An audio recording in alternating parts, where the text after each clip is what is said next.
கிராம சுவிசேஷ அழைப்பின் ஊழியத்தின் சார்பாக உங்கள் எல்லோரையும் நாங்கள் அழைக்கிறோம். தேவன் ஒவ்வொருவரையும் ஆசீர்வதிப்பாராக. இன்றைக்கு நம் மத்தியில் வந்திருக்கிற சகோதரர் டேவிட் அவர்கள் ஆண்டவர் அவர் வாழ்க்கையில செய்த நன்மையை உங்க மத்தியில சொல்லுவாங்க. அப்படியாக அநேக காரியங்கள் அவர் வாழ்க்கை நடைபெற்றிருக்குது.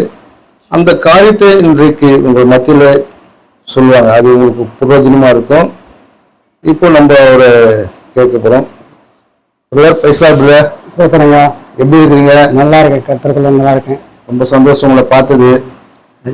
உங்க சாட்சி கேட்கலான்னு சொல்லிட்டு அநேக பேர் பார்த்து கொண்டிருக்கிறாங்க. சரி, உங்க ஆரம்ப சாட்சி எப்படி இருக்காரு? அது ஆரம்ப சாட்சின்னா நான் ஆண்டவரை அறியாமல் இருந்தேன். அப்போ எனக்கு சமாதானம் இல்லை. ஏதோ ஒரு பறி கொடுத்த மாதிரி இருப்பேன். எப்பவுமே துக்கமாகவே இருப்பேன். எப்பவுமே சில சமயம் எனக்கே தெரியாம நானே அழுவ ஆரம்பிச்சிட்டேன். ரொம்ப மன வேதனை. சரி, எல்லாமே தாய் தப்பம் எல்லாமே இருக்காங்க. நான் ஒரு சின்ன கிராமத்துல பிறந்து வந்தவன். பெரம்பலூர் மாவட்டம் குட்கிராமம் முருக்கன்குடின்னு பேரு. என்ன ஒரு முருக்கன்குடி பெரம்பலூர் மாவட்டத்தில் இருக்குது. பெரம்பலூர் மாவட்டத்துல முருக்கன்குடி சக்கால பக்கத்துல உள்ள இருக்குது. அங்க குட்கிராமத்துல என்னாச்சுன்னா நான் படிக்கும்போது எங்களுக்கு ஒரு 100 செம்மீராடு எங்க அப்பா வச்சு. எத்தனாவது படிச்சீங்க நீங்க? 10வது படிச்சீங்க. 10வது ஃபெயில். அதோட சென்னைக்கு வந்துட்டேன். அதுக்கு முன்னாடி நான் 5ஆவதுலேருந்து சென்னைக்கு வந்துட்டு அப்படி வந்துட்டு போயிட்டு இந்த லீவ் நாளில் வந்துட்டு எங்கள் கடையில் வேலை செஞ்சுட்டு இதை காசு கச்சா வாங்கிட்டு அப்பா அம்மா பிரச்சனை கொடுக்காம எனக்கு ட்ரெஸ்ஸு ஸ்கூல் புக்கெலாம் வாங்கிட்டு போயிடுவேன். சரி சரி. அப்படின்னா 10வது ஃபெயிலான ரெகுலராக ஸ்டாண்டர்டாக இங்கே சென்னையில் வர ஆரம்பிச்சிட்டேன். சரி. அப்போ நான் படிக்கிறதுக்கு முன்னாடி என்னாச்சுன்னா 3 செம்மீராக இருக்கும். அப்பா தான் ரொம்ப வெயிலில் கஷ்டப்பட்டா வைப்பார். நான் என்ன நினைச்சேன், சரி 100 செம்மீராடு சொந்த செம்மீராடு அடிச்சினேன். இப்போ அது இது கிடையாது. ஏன்னா இப்போ அது மெயின்டெனன்ஸ் பண்ண ஆள் இல்லை. அதனால் அப்பா இருக்கிறாங்களா? அப்பாவும் இல்லை அம்மாவும் இல்லை. சரி சரி. அவங்க அப்பா காலகாலத்துக்கு முன்னாடி அதை வித்துட்டாங்க. அப்போ நான் அது மாதிரி இருக்கும்போது எப்பவுமே ஸ்கூலு எப்பவுமே வீடு தாய் தாய்ப்பா வாதியார் இவ்வளோ தான். ஸ்கூலுக்கு 5 கிலோமீட்டர் நடந்து போகும். ஸ்கூலுக்கு 5? ஆமாம், அங்கேருந்து ஒரு 5 கிலோமீட்டர், ஒரு நாளைக்கு 5 கிலோமீட்டர் 10 கிலோமீட்டருக்கு நடந்து போயிட்டு வரணும். அப்படி இருக்கும்போது எனக்கு ஒரு சமாதானம் இல்லை. சரி, அப்பா வேற வெயிலில் வீடு கஷ்டப்படுறாரு, நாடே மேய்க்கலாம் நம்ம அப்படின்னு எனக்கு ஒரு எண்ணம். சரி, நான் லீவுனா ஆட்டை ஓட்டிட்டு போனேன். எங்கள் அப்பா சொல்லுவார், வேணாம்பா ஆடு மேய்க்க வேணாம், நீ படி அப்படிம்பாரு. எனக்கு ஒரு சந்தோஷம். அந்த ஆட்டை அப்படியே எங்கள் காடுக்காரெல்லாம் அங்கங்கெல்லாம் ஆடு மேய்க்க போகிறேன். எல்லாம் பக்கத்து ஊர் அக்கம் பக்கம்லாம் மேய்ச்சிக்கிட்டு இருப்போம். அப்படி மேய்ச்சிக்கிட்டு இருக்கும்போது சனி ஞாயிறு அதில் திடீர்னு கவர்மெண்ட் ஸ்கூல் லீவுனா உடனே ஆடு மேய்க்க தான் போவேன். படிப்பில் இன்ட்ரெஸ்ட் இருந்தது, ஆனால் அந்தளவு இது கிடையாது. சரி, இப்படி வீட்டுக்கு மேய்ச்சிட்டு இருக்கும்போது ஆட்டை நான் மேய்ச்சிட்டு இருந்துச்சுன்னா ஊரில் கிடை, அதாவது கிராமத்தில் உள்ளவங்களுக்கு அந்த கிடைனா என்னன்னு தெரியும். ஒரு 100 செம்மீராடு இருக்குன்னா நாங்கள் ஒரு 4-5 பேர் சேர்ந்து ஆளுக்கு ஒரு 100 செம்மீராடு மொத்தமாக இருக்கும். 500 செம்மீராடுன்னா அந்த 500 செம்மீராடு பெரிய ஒரு அரை ஏக்கரை இங்கெல்லாம் கிரவுண்டு கம்மி தான். 1/2 ஏக்கரில் எல்லாம் படகை 3 படகுகள் அடிச்சு அந்த ஆட்டை எல்லாம் உள்ள விட்டு எல்லாம் அந்த அந்தாண்ட ஒருத்தர் அந்த 4 பாகமும் பாதுகாப்பாக இருப்பாங்க. நைட்டில் பார்த்துவாங்க. இப்போ எங்கள் காட்டில் நான் அடிக்கிறேன்னா அந்த காட்டுக்கு நான் தான் முதல்ல போய் முன்கரை காக்கணும். முன்கரைனா முன்னாடி போய் இப்போ 6:30க்கெல்லாம் ஆடு வந்துடும் கடைக்கு. இவங்க நைட்டு வரவங்கன்னா ஒரு 9:30-10 மணி தான் வருவாங்க. வீட்டில் போய் சாப்பாடு வாங்கிட்டு வருவாங்க. அந்த மாதிரி இருந்தது. எங்கள் அப்பா அம்மா முக்கியமான ஒரு டெத்து போய் ஆகணும். அப்பா அம்மா போய் ஆகணும். ஆனால் எனக்கு ஒரு 12 பேருக்கு 82 வயசு ஆகுது. 12 வயசு இருக்கும். அப்போ நான் ஆட்டெல்லாம் மேய்ச்சி எல்லாம் மித்தம் கிடையாது. சார் அப்பா தான் மணி கடைக்காக வர்றாரு அப்படின்னு நான் அப்படியே வீட்டுக்கு போனேன். வீட்டுக்கு போனால் எங்கள் வீடு கூட்டிக்கு எங்கள் அண்ணன் வீடு திறந்துருக்குது.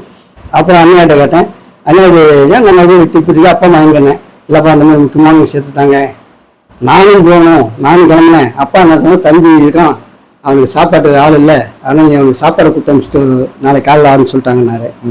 அப்போ நான் அந்த மாதிரி இப்போ கேட்டேன், சொன்னேன், சரிங்க பசிக்குது, ஆடு மேய்ச்சிட்டு வந்தேன், ரொம்ப களைப்பாக இருக்குது, ஏதோ சாப்பாடு இருந்தால் கூடங்க. இல்லைப்பா சாப்பாடு இல்லை, இப்போ தான் நான் அரிசியை போட்டிருக்கேன் அப்படின்னாங்க. சரி, நீராக தண்ணி இருந்தால் கொடுத்தாங்க. நீராக தண்ணினா நம்ம சாப்பாடுலாம் வடிச்சுட்டு அந்த தண்ணி கஞ்சி தண்ணி ஊற்றி வச்சுப்பாங்க. 2 நாள் 3 நாள் அப்படியே வச்சுப்பாங்க. அது புளிச்சு போயிருக்கு, மோர் மாதிரி ஓ சரி சரி. அதை ஒரு செம்பு எடுத்து குடிச்சிட்டு இவனை நீட்டு அறுவாத்துக்கிட்டு போயிட்டேன். ஒரு 7 மணிக்கெல்லாம் போயிட்டு அந்த குட்டிங்கெல்லாம் கவுப்பாங்க, ஒரு 20-30 குட்டி வைப்பாங்க, நல்லா பெருசா இருக்கும் கூடு. இப்போ கோழி கொண்டு போடுறாங்க, பெரிய கூடு பெருசா இருக்கும். அது ஆடுங்க மேய்க்க போகும்போது வேப்பலையை கட்டி விட்டு நடுப்பு தொங்க விட்டு போடுவாங்க. இந்த குட்டிங்க பசிக்காது, சும்மா ஒன்றா கட்டி சாப்பிட்டு அப்படியே இருக்கும் கத்திக்கிட்டு.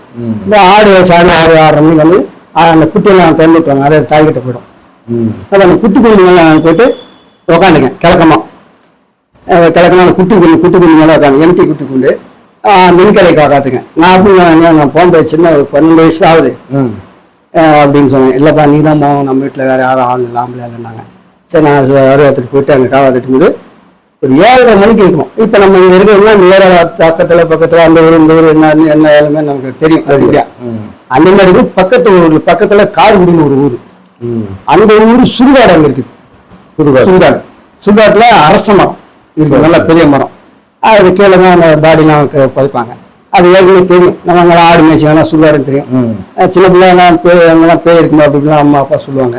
அப்படி இருக்கும்போது அப்போ அது சுடுகாடாக இருக்கும்போது என்னாச்சுன்னா நான் காவை காத்துட்ருக்கேன். இந்த அரச மரம் என்னாச்சுன்னா ஒரு 7:30 மணி இருக்கும். நல்ல அமாவாசை இருக்கு, ஞாயிற்றுக்கிழமை ஞாயிற்றுக்கிழமை இருக்கு, அமாவாசை. ஆமாம் டேட்டு அதாவது எனக்கு அதாவது பார்த்தீங்கன்னா ஒரு 30 வருஷம். அப்போ நான் வந்துட்டு வானத்துல இருந்து மோசை யாத்திராமத்தில் பார்த்தோம்னா மோசைக்கு முச்செடியில அக்கினி சோலை காப்பி எனக்கு அந்த வானத்துல இருந்து பெரிய ஒரு நெருப்பு அந்த மரத்துல பட்டுது. மரம் ஃபுல்லா பிடிச்சிட்டு வருது. வேற வந்து ஒரு மரம், ஒரு இலை, ஒரு தலை எதுவுமே கீழே இல்லை. நான் ஒரு 2 கிலோமீட்டர் டிஃபரன்ஸ்ல இருக்கேன். எங்க காடு சொன்ன காட்டில் வச்சுக்கோம். எங்க 2 கிலோமீட்டர்ல ஒரு காடு பிளானா இருக்காங்க. அங்கே எல்லாம் வயல் பார்த்தா அதாவது மாட்டாங்காடு. அப்போ வந்து பார்த்துக்கிட்டே நெருப்புலாம் வேகுது, அதாவது ஃபுல்லா இலை வேகுது. எனக்கு ஒரே பயம். பச்சை மரம், அதுவும் சுடுகாடு கீழே ஃபுல்லா பத்தி எரியுது. சுடுகாட்டுக்கு அரசு மரம் அந்த மரசெல்லாம் பிடிச்சிட்டு வருது அப்படின்ட்டு எனக்கு ஒரே பயம். சின்ன பையன் அந்த விவரம்ல அப்படியே வந்துட்டு ஒரு 1/2 hour அந்த நெருப்பு வந்துக்கிட்டே தான் இருக்குது. இலை புல எல்லாம் வெளியே சரி ஒரு மரம் எல்லாம் கிளை விழுவும், எதுவுமே நெருப்பா கூட கீழே நெருப்பு விழுவும். அது மரம் மட்டும் பிடிச்சிட்டு வருது. மோசைக்கு எப்படி காமிச்சாரு அது மாதிரி காமிச்சாரு. அப்போ அப்படியே அது ஒரு 1/2 மணி நேரம் வச்சு அது அப்படி எனக்கு நேராக எனக்கு ஒரே பயம் நடக்கும். சின்ன பையன் காட்டுல ஊருக்குள்ள 2 கிலோமீட்டர் மேலதான் ஓடணும். இன்னைக்கு அமாவாசை இருக்கு, எங்க போனாலும் ஓடணும் ஆகணும். அது வந்து நம்மளை வந்து காலி பண்றோம். அன்னைக்கு பயம் ஓடணும். அதாவது கிணறு, குட்டை கிணறு இருக்கும், எங்க வாய்க்கல் இருக்கும், கிணறு இருக்கும். அதுல வேணும்னா ஆள் காலி ஆயிடும். சரி இன்னைக்கு நம்ம செத்தோம் அப்படின்னு நினைச்சுக்கிட்டேன். சாமியாண்டா கிட்ட பேயண்டா துறப்போம், சாமியாண்டா கிட்ட பேயண்டா துறப்போம்னு சொல்லிட்டேன். இது கை கால் நடுக்கம் வேற, நடுக்குது, பயம், எங்கேயும் போக முடியாது. வயசு 12 நாள் அதுக்கு மேல ஆகாது. அப்படி விடவுடனே இருக்கும்போது இந்த மாதிரி காட்சியை கண்டேன். அந்த மரம் வந்த மரம் ஆச்சுன்னா ஒரு 1/2 கிலோமீட்டர், ஒரு 2 கிலோமீட்டர், 1 கிலோமீட்டர் தூரத்தில் உள்ள ஒரு இப்பெல்லாம் தென்னை மரம் பக்கமா இருக்கிறாங்க. அந்த காட்டுல வந்து இங்க வந்து அங்க ஒண்ணு வைப்பாங்க. ஒரு தென்னை மரத்துல வந்து இந்த நேரம் நெருப்பு இருந்தது. அந்த மரம் அது எரிஞ்சிட்டே இருக்கு அந்த பச்சையில. அதுல இருந்து ஒரு நெருப்பு வந்து இந்த தென்னை மரத்துல இந்த நெருப்பு அடுத்த தென்னை பத்திட்டு எரியுது. எனக்கு ஒரே பயமாயிடுச்சு. என்னப்பா இது இப்படிதான் சொல்லிருக்கேன். சாமியாண்டா கிட்டா பேருந்தா துருப்போம், சாமியாண்டா கிட்டா பேருந்தா துருப்போம் அப்படின்னு. அந்த திடீர்னு அந்த நெருப்பு இதையும் அணிஞ்சு போச்சு. அந்த நெருப்பு அணிஞ்சிட்டு சிவனுடைய காமிச்சார். அப்போ நான் இயேசு பத்தி கேள்விப்படலை. அப்போ நான் வந்து சாமியாண்டா கிட்ட பேர்ல தூர போங்கிறேன். அப்போ சிவவெளி காமிச்சுன்னு ஏசாமி தான் அப்படின்னு நினச்சிட்டு அப்படியே இருந்தேன். அப்புறம் ஒரு 1/2 மணி நேரம் கழிச்சு 1/2 மணி நேரம் 1 மணி நேரம் கழிச்சு பசங்க வந்தாங்க. அப்புறம் அவங்ககிட்ட யாரையும் சொல்லலை. அப்புறம் நான் போயிட்டு எங்கள் சித்தப்பாத்து டீச்சராக இருந்தார், அவர்கிட்ட விளக்கத்தை சொன்னேன். அவர் சொன்னார், ஏசாமி தம்பா வந்திருக்காரு உங்கள்கிட்ட, நீங்கள் இயேசு ஏற்றுக்க நீ நல்லா இருப்பாரு. அதுக்கு மேலே அவருக்கு எதுவும் சொல்ல முடியல. சரி அப்புறம் நான் அப்படியே படிச்சுட்டே இருந்தேன். 10வது பாஸ் பண்ணுற நிலைமை தான். எக்ஸாம் எழுதிட்டு பப்ளிக்கு என்னை பார்த்து பிட்டெக்ஸ் தம்பி பாஸ் பண்ணிட்டான். ஆனால் நான் ஃபெயில் ஆகிட்டேன். ஏன்னா அது ஏன் இது ஃபெயில் ஆகுனா அது தேவ சித்தம் தான் நினைக்கிறேன். ஏன்னா நான் படிச்செல்லாம் ரொம்ப ஆணவம், நான் அதை ரொம்ப கௌரவம், நம்மளை மாதிரி யாரும் இல்லைன்னா அப்படி ஒரு கௌரவ கெத்தாக இருப்பேன். அதாவது இந்த பெருமைக்காரன். அப்போ நான் ஒருவேளை நான் படிச்சு ஒரு ஆஃபீஸாக இருப்பேன்னா நான் யாரையும் மதிக்க மாட்டேன். அப்போ அங்கே ஒரு புள்ளி ஆண்டு வைக்கிறாரு, அது எனக்கு தெரியாது. அப்போ ஃபெயில் ஆகிட்டேன். என்னை பார்த்து படித்த பையன் பாஸ் பண்ணிவிட்டா நான் ஃபெயில் ஆகிட்டேன். இத்தனையும் இங்கிலீஷில் 6 மார்க் தான் போச்சு, மற்ற எல்லாமே பாஸ் பண்ணிட்டேன். கணக்கு சுத்தமாக வராது, ஆனால் அது 6 மார்க் தான் போச்சு. சரி, அப்புறம் அப்படியே என் அப்பா அம்மா படிக்க சொன்னாங்க. 2 வாட்டி 3 வாட்டி போய் எழுதி பார்த்தேன், அட்டமெண்ட்டு ஒன்றும் பாஸ் ஆகவே தெரியல. சரி, இதுக்கு மேலே இது வேலைக்கு வந்து அப்புறம் மெட்ராஸில் நிறையா டீ கடையில் நான் வேலை செஞ்சேன். என்ன கடை? டீ கடை. டீ கடை வச்சு கிளாஸுக்கு வருது வச்சு நம்ம அது பழங்களை எப்படி சொல்லுவாங்க, நம்ம கிளாஸுக்கு வருது. முதல்ல பட்டாளத்தில் ஒரு நாள் பட்டாளம் மார்க்கெட்டா இப்போ இருக்க தச்சாமுத்து பக்கத்தில் கடை. இப்போ இருக்குது டீ கடை. டீ கடையில் இருக்கு, ஹோட்டலாக மாறிச்சு. அதுக்கடுத்து நிறைய ஐநாவரம் செஞ்சுருக்கேன், ஓட்டையில் செஞ்சேன். ஐநாவரத்தில் மகாலட்சுமி ஹோட்டல் இருக்கு, அந்த ஊர் ஹோட்டல் பக்கத்தில் இருக்கு, அங்கே செஞ்சுருக்கேன். அப்புறம் புளியம்பட்டில் செஞ்சுருக்கேன், அங்கே டீ கடை தான். டீ கடை. அப்புறம் புளியம்பட்டில் எங்கே செஞ்சுருக்கேன், புளியம்பட்டில் இன்னொருத்தர் கேசவல பார்க்கில் செஞ்சுருக்கேன், சூழலில் செஞ்சுருக்கேன். நிறைய இடங்கள் டீ கடை வேலை செஞ்சேன். அப்புறம் சூழலில் அந்த ஓனர் காலி பண்ணும்போது அவர் அட்ரஸ் கொடுத்தாரு, டவுட் நான் பண்ணார். அங்கே போய் தான் அவர் இருந்தார். அவங்க டீ கடை வேலை செஞ்சேன். அங்கே ஒரு 10 வருஷம் வேலை செஞ்சேன். 10 வருஷத்துக்கு மேலே செஞ்சேன். அங்கே செய்யும்போது என்னாச்சுன்னா, நம்ம தான் நல்லா சம்பாதிக்கும். அப்போ நான் 50 அப்போயே நான் ஒரு 700 ரூபா 1000 சம்பாதிக்கும். அப்பயே நான் சொல்ல ஒரு 25 வருஷம் இருக்கும். அது சம்பாதிக்கும்போது ஃபுல்லாக தண்ணி அடிப்பேன். இந்த மென்டால் சிகரெட்னு வரும், இப்போ வரவே நான் நமக்கு தெரியாது. மென்டால் சிகரெட் தான் குடிப்பேன். மாவா பீடா இதெல்லாம் போடுவேன். நல்லா எப்பவுமே போதையில் இருக்கும். அதான் வயிற்றுக்கு சாப்பிடவே தெரியாது, ஃபுல் போதையில் இருக்கும். காலையில் எழுந்துச்சுன்னா பல்லு வருவேன், பல்லுகிட்ட வந்தேன், நைட்டே வாங்கி வச்சுக்குவேன். காலையில் ஃபுல்லாக ட்ரிங்க்ஸ் தான். அதனால வேலைக்கு போகும்போது வேலை செஞ்சு தாப்பேன், போதை தாப்பேன். தெரியும், சரி தேராது கேஸு அவங்க கடையில் சொல்லிட்டாங்க. கண்ணன், அப்பா என் பேர் கண்ணன். கண்ணன் தேராது கேஸு விட்டுருப்பான், வேலை செஞ்சு. ஆனால் அவங்க ஒழுங்காக வேலை செய்கிறாங்க, அது போதும் அப்படிம்பாங்க. ஃபுல்லாக தண்ணியில் இருப்பேன், நைட் எழுந்து இருப்பேன். நைட் ஆச்சுன்னா மணி கொஞ்சம் சாப்பிடுவேன், நைட் ஆச்சுன்னா கொஞ்சம் இதில் சாப்பிட்டு அப்படியே பார்த்துக்குவேன். இப்படிலாம் இருக்கும்போது ஒரு ஜனவரி ஒரு கோயிலுக்கு போகணும், காலையில் விடியா கோயிலுக்கு போகணும்போது ஃப்ரெண்டில் வந்து பார்த்துக்கிறாருன்னு. சரின்ட்டு அவன் வரவே இல்லை. அன்றைக்கி நான் குடிச்சிட்டு இப்போலாம் குப்பை தொட்டி வந்து இப்போ செய்கிறா ஒன்றும் இல்லை, வண்டியிலே வாங்கிட்டு நம்ம வீட்டுக்கு வந்து வாங்கிட்டு போகிறாங்க. அப்போ வந்து ரவுண்டாக இருக்குது கிணறு மாதிரி, இப்போ சிமெண்ட்டில். ஆமாம், சிமெண்ட். ஆமாம், தண்ணி வச்சு போயில் நான் குப்பை தொட்டி உள்ளே பார்த்துருக்கேன். தலை கீழே காலு மேலே. காலையில் ஒருத்தர் 6 மணிக்கு போட ஒரு பாட்டு அப்படின்னாரு. அப்புறம் போக வந்துச்சு திருவிழா ஒரே ஃபுல்லாக ஒரே கலேஜாக்கு ஃபுல்லாக வாடை. என்ன பார்த்தோம், என்ன பாருங்கன்னாரு. ஒன்றும் இல்லை, நான் அப்படி போய் குளிச்சுட்டு ஆகிட்டு எனக்கு குப்பை தொட்டலான்னு அப்படியே வந்துட்டு இருந்தேன். சரி, எனக்கு கொஞ்சம் நிம்மதில்லை. அப்புறம் சித்தப்பா சொன்னார், நீ கடவுள் ஏற்றுக்கு பார்க்கணும், ஏற்கனவே சொன்னார், இந்த மாதிரி தரிசனம்லாம் காமிச்சாரு அப்படின்ட்டு. நான் என்ன பண்ணேன், முதல்ல சூழலில் ஒரு சர்ச்சு இருக்குது, இன்னும் இருக்குது அந்த சூழல் ரவுண்டாக நான் மெயின்லே. அதில் நான் சர்ச்சுக்கு போகல, எங்கள் வேலை பையனுக்கு கல்யாணம். அப்புறம் கல்யாணத்துக்கு போனால் அப்போ அவருக்கு சொன்னார், கண்ணா போதையில் வந்துடாதப்பா, போதையெல்லாம் நான் வாங்கினாரு. அவர் போதையில் வந்துடாதுன்னு சொன்னதுக்கு சொன்னாச்சு, போய் போதையில் போகிறேன் கல்யாணத்துக்கு. போதையில் போய் நான் எங்கள் பல்ல கடிக்கிறாரு, நான் பிரச்சனை பண்ணாமல் போகிறேன் அப்படின்ட்டேன். சரி அப்படின்ட்டு அங்கே போயிட்டு எல்லாம் முடிச்சுட்டு சாப்பிட்றோம். அங்கே உள்ள டிஸ்பிளே நான் பார்த்தேன், எல்லாமே ஒயிட்டில் இருந்தாங்க, நல்லா டிஸ்பிளே. எந்த அமைதி அதாவது சமாதானமாக இருந்தாங்க. சில கல்யாணத்தில் டாப்னு சகராகும். அந்த டிஸ்பிளே பார்த்து எனக்கு ரொம்ப மனசு சந்தோஷம் இருந்தது. பரவாயில்ல, இவ்வளோ டிஸ்பிளே இருக்காங்களே, அப்போ நம்மளும் கடவுளை ஏற்றிட்டோம்னா நம்ம நல்லா இருக்கலாம் அப்படின்ட்டு அதான் முதல்ல அங்கே சபையில் அடி வச்சேன். இப்படி அடி வச்சு அப்புறம் அப்படியே ஒரு சபை ஒரு 2 நிமிஷம் தான் போனேன், அதிகமாகலாம் போகலை. அப்படியே போயிட்டே இருந்தேன். கடவுளை சொந்த ரட்சகராக ஏற்றுக்கிட்டேன். சொந்த ரட்சகராக ஏற்றுக்கிட்டு ரொம்ப நாள் இப்படியே இருந்தால் நான் பொறியாரம் இடவுல பண்ணேன். பொறியாரம் இதுக்கு பொறியாரம்னா நான் வந்து மேரேஜ் ஆகினா எனக்கு எந்த தொழிலும் தெரியாத பொறி மட்டும் தனியாக பொறி, வேர்க்கடலை, மிக்சரு, வெங்காயம், கொத்தமல்லி, பச்சை மிளகாய், மிளகாப்பொடி இதெல்லாம் போட்டு மொத்தமாக இதெல்லாம் போட்டு மிக்ஸ் பண்ணி கிளறுவோம் இதில். இப்போ நான் சென்னையில் பார்க்கலாம் நிறைய இடத்துல வைக்கிறாங்க. அப்போ நான் வைக்கும்போதெல்லாம் கொடுப்பாங்க, அது ஒரு டேஸ்டாக இருக்கும். அப்போ நான் மேலேயான எனக்கு தொழிலும் இல்லை, நல்லா இருந்த வியாபாரம் கொஞ்சம் நல்லா இருந்தது. அப்புறம் வர ரொம்ப டவுன் ஆகிடுச்சு. அப்படிங்களா? அப்போ நான் இப்போ கொடுக்கும்போது சவுகாரப்பட்டில் என்எஸ் போஸ்ட் ரோட்டில் தான் அந்த சின்னந்தாங்க கோயில் இருப்பாங்க, அது பக்கத்தில் தான் நான் வியாபாரம் பண்ணுவேன். அப்படி இருக்கும்போது நல்லா ஓடும். அப்புறம் ஒரு நாளைக்கு ஒரு மூட்டை விற்றதுலாம் கொஞ்சம் கொஞ்சம் கம்மியாகி ஒரு நாளைக்கு ஒரு படி விற்கிறது ரொம்ப கஷ்டமாயிடுச்சு. ஒரு படி படி விற்கிறது ரொம்ப கஷ்டமாயிடுச்சு. ரொம்ப உடம்பு ரொம்ப கஷ்டம். ஆனா கடவுளுக்குள்ள நான் போகல. கடவுளை ஏற்றுக்கிட்டேன், மேலேயே கடவுளை ஏற்றுக்கிட்டேன். என் பையன் சின்ன குழந்தை. ஆனா கடவுளுக்குள்ள போகல. ஏன்னா நம்ம தெய்வத்தை தேடணும். இப்போ நம்ம வந்து கடவுள் அறியாம இருக்கும்போது எப்படியா இருக்கோம்.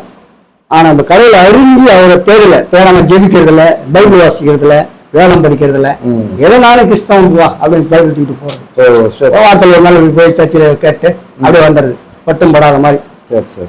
இப்படி இருக்கும்போது என்னாச்சுன்னா என்னுடைய வாழ்க்கை ரொம்ப வறுமை வர ஆரம்பிச்சிச்சு. ரொம்ப கஷ்டம். அப்படிங்கும்போது ரொம்ப அப்போ நான் நினச்சேன், கடவுளை ஏற்றுக்கிட்டோம், சரி நம்ம அவருக்கு நம்ம என்ன செஞ்சா, அதான் நம்ம என்ன வந்து நம்மளோட வாழ்க்கையை கரெக்டாக செஞ்சோம்னா கடவுள் நம்மளை ஆசீர்வதிப்பார் அப்படின்ட்டு யோசனை ஆரம்பிச்சு படிக்குது. சரி பைபிள் படிக்கலாமே அப்படின்னு அப்பதான் முதல்ல படிக்க ஆரம்பிச்சிங்கன்னா அது படிக்கும்போது படிக்கப்படியே நல்லா இருந்தது, சந்தோஷமா இருந்தது, நிம்மதியாக இருந்தது, சமாதானமாக இருந்தது. அப்படியே படிச்சுக்கிட்டே இருந்தா சர்ச்சைக்கு போயிருந்தீங்க. ஆனா பைபிள் வாசிக்கிறதுல பைபிளும் படிக்க மாட்டேன், ஜபம் பண்ணவும் தெரியாது, ஒன்றும் தெரியாது.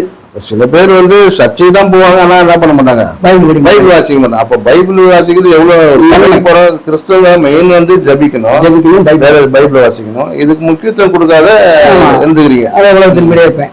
சரி சரி சரி. அப்ப அப்படி இருக்கும்போது அப்ப அந்த குடியை எப்படி விட்டோம்னா, நான் பொங்கலுக்கு அப்பெல்லாம் பொங்கலுக்கு ஊருக்கு போவேன் அப்பா அம்மா பார்க்கறதுக்கு. அப்போ நம்ம ஊர்ல வந்து கிணத்துல இந்த தண்ணி வர்றதுக்கு கடப்பா கல் மேல் போட்டுப்பாங்க. அதுல எல்லாம் என் ஃப்ரெண்ட்ஸ்லாம் வர வச்சு கறி என்ன கறின்னு தெரியல, சிக்கனா மட்டனா எதுன்னு தெரியல, வறுத்து எடுத்துட்டு வர சொல்லிட்டேன். எல்லாம் தண்ணி வந்து சென்னை பூ வாங்கிட்டு போயிட்டேன். கோட்டை அடிக்கிறாங்க, எல்லாமே அந்த பாட்டில் ஊற்றி சாப்பிட்றாங்க கிளாஸ்ல. நான் சாப்பிட போறேன். ஆனா அந்த சாப்பிட போனா ரத்தகோலா அடிக்குது தண்ணி, ஒரே ரத்தகோல். அந்த வாடை, அந்த கோட்டர் வாடை அப்படிங்கிறது எனக்கு தெரியும், அதுல இருக்கேன். இது அடிக்க போனா ஒரே ரத்தகோல் அடிக்குது. என்ன ரத்தகோல் அடிக்குதுன்னு யோசனை பண்றேன். சரி சரி இப்பதானே ஒரு 10 நிமிஷம் இப்படி சாப்பிட போனா ரத்தகோல் அடிக்குது, வாயில வைக்க முடியல. அப்புறம் எல்லாம் பார்த்தோம்னா கண்ணா சாப்பிடுவேன், ஏவா எனக்கு ஒரு மாதிரி இருக்குவா, நான் சாப்பிடலப்பா அப்படின்னு. அப்பதான் யோசனை வந்தது. அப்ப நம்ம கடவுளை ஏற்றுக்கிட்டு இப்ப நம்ம குடிச்சுக்கிட்டு இருந்தோம்னா நம்ம வாழ்க்கை எப்படி ஆகுது அப்படின்ட்டு அதுல இருந்து விட்டுருவோம். அதோட அந்த குடியை விட்டேன். அதோட அதுக்கப்புறம் அதுக்கு அந்த அதுல மாவா எப்படின்னா எப்படி விடுறதுன்னா, சரி கடவுளோட மாவா வேற போட்டுக்கிட்டு என்ன பண்றது அப்படின்னு. இந்த நம்ம இப்ப சிறு பருப்புன்னு சொல்லுவாங்க ஊர்ல. ஊர்ல அது வந்து இப்ப பச்சை பயிர் அதில் இந்த பாக்கெட்ல ஒரு 50, இந்த பாக்கெட்ல ஒரு 50 வாங்கி போட்டுக்குவேன். போட்டுட்டு அந்த மாவா போடுறதுனாலாம் அதை கொஞ்சம் நேரத்து சாப்பிட்டே இருப்பேன். இதே ஒரு 2-3 நாள் நான் சாப்பிட்டுருந்தேன். மாவா போடுற குழந்தைங்கன்னாச்சு என்ன பழக்கமும் இல்லை. அப்படியே வந்துட்டேன். அப்போ அப்படியே போயிட்டு ஒரு சபையில், பெரிய சபையில் போயிட்டு அந்த ஒரு ஜாயின் பண்ணி அங்கேயே அப்படியே இருந்துட்டு அங்கேயே சபையில் ஊழியம் பண்ணிட்டு இருந்தேன். இப்படி இருந்துட்டு இருக்கும்போது என்னாச்சுன்னா வாழ்க்கையில் சரி அப்போ தான் பைபிள் படியாகி அந்த மோசையை பார்க்கும்போது அப்படியே படிச்சுட்டே வந்து மோசையை பார்த்துக்கும்போது அப்போ தெய்வம் தான் உங்களுக்கு காட்சி கொடுத்துருக்காரு. இவர்களும் காட்சி கொடுத்தாங்க, மோசை கொடுத்துருக்காரு. அப்போ நமக்கு சேவை அப்போதான் முழுசா நம்ப ஆரம்பிச்சேன். அது வரையும் அறகுறை. ஆனா இதை பத்தி பைபிள் ஆராய்ச்சி தான் ஏற்கனவே தெரிஞ்சிருக்கோம், தெரியல. அப்ப இது ஆராயும்போது அந்த பைபிள்ல மோசையில 3 இருக்கு. 3 வந்து ஃபர்ஸ்ட் டைம் 3-4 அதிகாரத்துல பார்த்தோம்னா மோசை மிச்சடியில ஆண்டவர் அக்கினி காமிச்சிருங்க. அப்பதான் கடவுள் நமக்கு அப்ப ஏற்கனவே அதை செஞ்சுக்காட்டு அதுக்கு மேலதான் தெய்வத்தை நம்ப ஆரம்பிச்சேன். சரி அப்படியே பைபிள் படிச்சுட்டே வந்தேன். பைபிள் படிச்சுட்டே இருக்கும்போது அப்புறம் அப்படியே பைபிள் படிச்சுட்டு இருக்கும்போது சில வாட்டி ஜெபிப்பேன். ஜெபிச்சுட்டே இருந்து சில வாட்டி ஆண்டவர் தரிசனத்தை கொடுப்பாரு. சரி சரி இப்படி போகணும், இப்படி வரணும், இப்படி செய்யணும் அப்படின்ட்டு இப்படிலாம் செய்வாரு. நான் நினைப்பேன் ஏதோ சொப்பணும் அப்படின்னு நினைச்சிட்டு அசால்ட்டா இருப்பேன். அவர் காட்டுறது உடனே எனக்கு நேரம் ஒரு 7-10 வாட்டி நான் அதை நம்பவே இல்லை சொப்பனத்தை. எல்லாமே சொப்பனம் தானே அப்படின்ட்டு. அப்போ இதுவே ஒரு 10-15 வாட்டி நம்பல. அதுக்கு மேலே போயிட்டு நம்ம கடவுள் நமக்கு காமிக்கிறாரு, நம்ம இப்படி போனால் இப்படி செய்யலாம் அப்படின்னு. அது கரெக்டாக அந்த கடவுள் முன்னாடியே எனக்கு இப்போ நான் லாரி ஆஃபீஸில் ஒரு மேனேஜராக இருக்கேன். இப்போ என்ன பண்ணுறீங்க? லாரி ஆஃபீஸில் மேனேஜராக இருக்கேன். மேனேஜர் எப்படி கிடைச்சு இந்த வேலைலாம்? இந்த வேலை எப்படி வேணும்னா பொறியாரம் பண்ணிட்டு இருந்தேன். பொறியாரம் பண்ணிட்டு இருந்து ஒரு நண்பர் வந்து என் பாஸ்டுக்கு அண்ணமையை வந்து திருநாப்பரசன்ட்டு. சரி அந்த தம்பிக்கு அவரு பாசு நான் பாசு சொன்னேன், ஐயா ஒரு வேலை இருந்தால் சொல்லுங்க அப்படின்னு. சரி சொல்றேங்கன்னாரு. அவரு சொல்லிக்காரு. அவரு பாசு அண்ணமை வந்து இந்த மாதிரி செத்துவா அந்த மாதிரி வேலை வேணும், நல்லா பாருங்க நம்மகிட்ட அண்ணன் இருக்காருப்பா ஒன்றும் பிரச்சனை இல்லை அப்படின்ட்டு அவர் ஜாயின் பண்ணிட்டாரு. அவர் பொறியாவரம் போனேன். பொறியாவரத்தை ஏற கட்ட போனேன். ஏற கட்டும்போது 3 மூட்டை பொறி வச்சுக்கேன். அப்போ எனக்கு யோசனை, பொறியாவரம் 1 மாதம் பண்ணிட்டு அடுத்தது 1 மாதம் சேர்ந்துடலாம் அப்படின்னு எனக்கு யோசனை. அந்த 3 மணி கால் பண்ணிடலாம். அப்போ இந்த திருநாள் தம்பி என்ன சொன்னார், பிரதர் என்ன சொன்னார், ஆனால் நீங்கள் இந்த பொறியாவரம் பண்ணது 1 மாதம் ஆகிடும், அதுக்குள்ள வேற யாரும் சேர்ந்தா என்னை கோச்சிக்காதீங்க. கண்டிப்பா. அப்போ நான் இது நாம திருவிழாவில் நனைஞ்சிட்டு சரி நம்ம சேர்ந்துடலாம் அப்படின்ட்டு இல்லைப்பா நான் வரம்பான்ட்டு அது 3 மூட்டை கீழே கொடுத்துட்டேன். யாரையும் கொடுக்கல. ஒரு மாதம் நம்பி போச்சு கீழே கொடுத்தேன். அப்புறம் அந்த வேலைக்கு போனேன், டிரான்ஸ்போர்ட் வேலையில் போனேன். போயிட்டு மாதத்துக்கு சம்பளம், அப்போ எனக்கு மாதம் சம்பளம் இது போனால் அதிகமாக இல்லை, ஒரு 1800 ரூபா முதல் சம்பளம் மாதம். அப்புறம் 800 1000 அப்படி அப்படியே வந்துச்சு. வேலையில் அங்கே போய் ஜாயின் பண்ணி கடவுள் நல்லா இருந்தார். நல்லா உயர்த்தி படிப்படியாக உயர்த்திட்டு வச்சுக்கிறார். இப்போ நான் நல்லா பைபிள் படிக்கிறேன், வாசிக்கிறேன். இதுக்கு முன்னாடி இப்போ டவுட்டர் இருந்தாங்களே வேலைக்கு போனோம்ல, அதுக்கு முன்னாடி ஒரு 6 மாதம் எனக்கு வேலை யாருமே இல்லை, வேலை யாரும் தரல. சரி. டீ கடை இப்போ எப்படி இல்லை, முன்னாடி நான் டீ கடை போய் யாரும் நம்பிக்கையாக ஒரு ஆள் கொடுக்க, உங்க மாதிரி ஆள் இப்போ நம்ம தெரிஞ்சு அவருக்கு வேலை கொடுக்க. ஆமாம், இல்லைன்னா கொடுக்க மாட்டாங்க. ஏன்னா காசு வச்சு தூக்கி ஓடணும், ஏதாவது தூக்கி ஓடணும் ஏதாவது அப்படின்னு நம்பிக்கை இல்லை. அப்போ நான் அப்படி இருந்து யாருமே எனக்கு வேலை கொடுக்கல. அந்த டவுட் ஃப்ரெண்டு செஞ்சில் இருக்கான், இப்போ செஞ்சில் தான் இருக்கான், ஜெயராமன்ட்டு. அந்த அவனுக்கு எனக்கு பழக்கம். அவன் வாங்கிட்டு சாப்பாடு கொடுப்பான். அவன் சாப்பிட்ற ஒரு சாப்பாடு வாங்கி 2 பேர் சாப்பிடுவோம். சரி. திரும்பி நான் 3 தான் வாங்கி போனேன், 3 வாங்கி கொடுக்க மாட்டேன். நான் நம்ம அங்கே ஏதாவது இருக்கிறத காசு வாங்கி ஒரு 10 ரூபா மில்க் பிஸ்கெட், இப்போ இருக்கிற மில்க் பிஸ்கெட் இப்போ இருக்கிற சின்னதாக இருக்குது, அது முன்ன கொஞ்சம் பெருசாக இருக்கும். காலையில் ஒரு மில்க் பிஸ்கெட்டு தண்ணி, 1 கிளாஸ் தண்ணி, 1 மில்க் பிஸ்கெட்டு. சாயங்காலம் மதியம் அதே மாதிரி ஒரு பிஸ்கெட்டு, 1 கிளாஸ் தண்ணி. எதனால அப்படி சாப்பிட்டீங்க? வேலை இல்லையே. வருமானம் இல்லை, வேலை இல்லை. அப்பெல்லாம் நம்ம மேரிக்கலாம். இப்படியே செஞ்சுக்கிட்டு இருக்கும்போது ஒரு 6 மாதம் இப்படியே ஓடிச்சு. அப்புறம் அப்படி அப்புறம் அந்த கடையில் அப்புறம் எனக்கு வேலை கொடுத்தாங்க. அது சிக்கன் கடை உள்ள வெளியில் வெத்தலைப்பா கடை. வெத்தலைப்பாவில் வேலை கொடுத்தது தான் எனக்கு ரொம்ப இன்னும் அதிகமாகிடுச்சு. வெத்தலைப்பாவில் மெயின் பஸ்ஸாக இருந்தேன். ஏன் தான் ஓனர் நம்பி விட்டுருவாரு. இன்னும் எங்கள் ஓனர் இருக்கார் குமார்ன்ட்டு. நான் கிளாஸ் கேட்டேன். இங்கே இப்போ முன்னாடி டோட்டல் இருந்தார். இப்போ வந்து இங்கே ஐநாவத்துக்கு அந்த சைடில் எங்கே நூறு ரோட்டில் வந்து அங்கே எங்கே பேக்கல இருக்காரு அவர் குமார்மாண்டு. நல்லா ஓனர். நான் காசு கேட்டேன் இல்லைன்னு சொல்லிட்டேன், கொடுப்பாரு. அவரால் முன்னாடி பண்ணுவேன். வேலை இல்லைன்னு அவருக்கும் தெரியும். நான் சாப்பாடு அதில் எத்தனை வருஷம் செய்திருக்கீங்க? நான் ஒரு 10 வருஷம் செஞ்சேன். சரி. அவர் அந்த மாதிரி சொல்லி அவர் காசெல்லாம் கொடுப்பாரு. நல்லா அவரும் நல்லா வரிகள் சொல்லுவார், இப்படி செய்யாத நான் ஏன் இருக்கிறேன், ஒரு நல்ல வேலை செய்ய நல்லா இருக்கும் அப்படிம்பாரு. அப்படின்ட்டு இருக்கும்போது இப்போ நீங்கள் செய்கிற வேலையில் பரவாயில்ல போதுங்களா? இப்போ பரவாயில்ல, வேலை நல்லா போயிட்டுருக்கு. பசங்க இப்போ என்ன பண்ணுறாங்க? ஒரு பையன் அதாவது வீடு வாசல் இல்லாதவருக்கு வீடு வாசல் உண்டு பண்ணுறது ஒன்று வேலை தொடங்குச்சு. அப்போ நான் வந்து எதாவது அனாத மாதிரி வந்துட்டேன். அனாத மாதிரி அப்படிங்கும்போது அப்போ கடவுள் ஒரு நல்ல ஒரு அழகான மனைவி கொடுத்தாரு.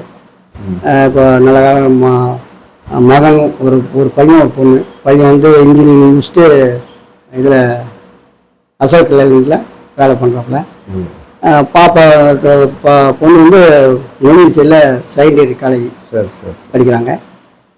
மேரேஜுக்கு போன வருஷம் மேரேஜுக்கு பையனுக்கு பண்ணேன். இப்போ பையனுக்கு ஒரு ஆண்கள் பொண்ணு. இன்னைக்கு தான் பையன் பேரனுக்கு பிரதிஷ்டை பண்ணிட்டு வந்தேன். இன்னைக்கு தானே? ஆமாம், பரவாயில்ல. அதனால் இப்போ நல்லா ஃபேமிலி ஆண்டவர் சூப்பராக நடத்திட்டு போகிறாரு. எந்த குறையும் இல்லை, நிறையா நடத்துகிறாரு. இப்போ அவங்க தெருவில் இருக்கணும், நல்ல கனம் ஆண்டவர் கொடுக்குறாரு. நம்ம கம்மிக்கு போனாலும் வேற ஐயா சோத்திரம் சோத்திரமோ ஆண்டவர் கிருபையா நடத்துறாரு. அவர் இல்லைன்னா ஒன்றும் சொல்லுவாங்க. இப்போ பேரன் பிறந்து எத்தனை நாள் ஆகுது? 5 வருஷம், 5 மாதம். 5 மாதம். சரி. நல்லா நல்ல மருமகளை கொடுத்துருக்குறாங்க. நல்ல சூப்பர் மருமகள், நல்லா டேலண்ட், நல்லா இது வந்து என் குடும்பத்தை ஒன்றுமே கொடுத்துருக்காங்க. ரொம்ப சந்தோஷம். சில பேர் குடும்பத்தில் சரியில்லை இது சரியில்லை இப்படி மருமகள் சில அப்படின்னு என் மருமகள் இல்லை. உண்மையாக சொல்லக்கூடாது, நல்ல ஒரு அவங்க இன்னொரு ஒரு வார்த்தை கூட என்னையும் வீட்லேயோ பிள்ளைங்க யாருமே அது வார்த்தையும் சொல்ல மாட்டாங்க. அவங்க வேலை வந்து அவங்க கொண்டு பார்ப்பாங்க. அது மாதிரி நான் ஆட்டத்தையும் காசு போட்டுருவேன், இடத்தை போட்டுருவேன். 1 ரூபா காசு எடுக்க மாட்டாங்க. அப்படியே தான் இருக்கும். இன்னும் செலவு கற்றுக்கணும் வேணாங்க, நானே கூப்பிடுவேன், வேணும் அச்சிங்கமாக செலவு வேணாம்ப்பா அப்படின்ட்டு. ஆண்டவர் நல்ல ஒரு மருமகள் கொடுத்துக்கிறாரு. ஆண்டவர் நீங்கள் அவ்வளோ கஷ்டத்தில் இருந்தும் அவ்வளோ ரொம்ப வேதனை வேலை இல்லாதப்போ பிஸ்கட் மட்டும் தண்ணி மட்டும் சாப்பிட்டுருந்தீங்க. நான் இருந்து ஆண்டவர் உங்களை தெரிந்து கொண்டார். ரொம்ப சந்தோஷம். இப்போ எங்கள் மத்தியில் நீங்கள் வந்து சாட்சி சொல்லி இருக்கிறீங்க. கர்த்தர் உங்களை இப்போ இன்னும் எடுத்து பயன்படுத்தணும். இப்போ இப்போ நம்ம நேயருக்கு என்ன சொல்றீங்க? அவங்களுக்கு என்ன சொல்றீங்க? நேயருக்கு என்ன சொல்லணும்னா, இவர் தான் தெய்வம். அது ஒன்று. அதாவது கடவுளை ஏற்றுக்கலாம்னு பரவாயில்ல, வேதத்தை படிச்சு பாருங்க, அப்போ தெரியும். நம்ம கடவுளை ஏற்றுக்கணும் வற்புறுத்தி சொல்லல, இந்த வேதத்தை படித்தாலே அந்த விளக்கம் தெரியும். வேதத்தை படிக்கணும். கடவுளை ஏற்றுட்ட பிள்ளைங்க தினவேறும் ஆண்டவர் அப்போ அதிகம் சொன்னார், 1 மணி நேரம் இழுத்து ஜெபிக்க கூடாதா அப்படின்னா. அதான் நீங்க சோதனைக்கு அது அவரு இல்லை, நம்மளை சோதனைக்கு உட்படாதபடி 1 மணி நேரம் இழுத்து ஜெபிக்க கூடாதாங்க. அப்போ அந்த 1 மணி நேரமே கனத்தை கொடுக்கணும் விசுவாசிங்க. ஊழியர்கள்லாம் 3 மணி நேரம் 4 மணி நேரம் நீங்கள் ஜெபிக்கலாம். அது ஒரு விஷயம். வேதத்தை நல்லா ஆராயணும், படிக்கணும், ஜெபிக்கணும். ஜெபிக்கும்போது வேதத்தை ஆராயும்போது தேவனோட பேசுவார். என்ன தேவைகள், என்ன ஏது, எப்படி அப்படின்னு நடத்துவான். அவரெல்லாம் நான் எப்போ மதிச்சிருப்பேன், ஒரு நாள் மதிச்சிருப்பேன். சின்ன குழந்தைங்க மதிச்சிருப்பேன். எங்கள் அம்மா சொல்லுவாங்க, சின்ன குழந்தைங்க அவனுக்கு பிறந்ததே என்னை 2 எஸ்டேட்லாம் பண்ணுவான், 2 பாம்பு உடம்புல சுற்றி வலிச்சிக்கிட்டு இருக்கான் என் மேலே. ஒன்று நல்ல பாம்பு, ஒன்று சாரப்பாம்பு. எங்கள் ஆயா தான் வீடு கும்பிட்டுருக்கான், போயிடணுன்ட்டு. ஆனால் அந்த பாம்பு பிடிச்சி விளாண்டுருக்கேன். எங்கள் அம்மா அப்பா சொல்லுவாங்க. ஆனால் கடவுள் முன்கூட்டி தெரிஞ்சதுனால, தெரியல எப்படி அதை போட்டுருக்கோம் அப்படியே காயாக இருக்கும். கத்தர் தெரிஞ்சனா அவர் கருத்தில் மூடி வச்சுக்கிட்டாரு. சமாதானம் தருவது யாருன்னா இயேசு மட்டும்தான், வேற யாரும் கிடையாது. நம்மளை உள்ளத்திலிருந்து சமாதானம், சந்தோஷம், அது மாத்திரம் நம்மளை ஆசையத்து நம்ம வாழ வைக்கிறார், நம்ம பெருகு பண்ணுகிறார். வர்த்திக வானத்தின் அபிரகாம் சொல்றாரு, வானத்தின் நட்சத்திரம் போல நான் உங்களை பெருகு பண்ணுறாரு. அது மாதிரி ஆண்டவர் நல்லா பெருகு பண்றாரு. அவரை நம்பினவங்களை கைவிடுறது, நான் உன்னிட்டு விளைவுகளை உன்னை கைவிடுவேன்னு சொல்றாரு. ரொம்ப நன்றி பிரதர். மத்தியில் வந்து நீங்க சாட்சி சொல்லியிருக்கீங்க, யாரெல்லாம் கேட்டிருக்கிறாங்க. ரொம்ப சந்தோஷம். இந்த வேற ஒரு சாட்சி மூலியமாக இன்றைக்கு நேயருக்கு சொல்லுகிறேன்னா, ஆண்டவர் உண்மையாகவே இருக்கிறார். இந்த சாட்சியை கேட்டிருக்கிறீங்க. இந்த சாட்சி மூலியமாக உங்களுக்கு நல்ல பயன் கிடைக்கும்னு நினைக்கிறேன். கர்த்தர் உங்களை ஆசீர்வதிப்பாராக. அப்படி மீண்டுமாக வார ஒரு சாட்சியிலே சந்திப்போம். ஆமென்.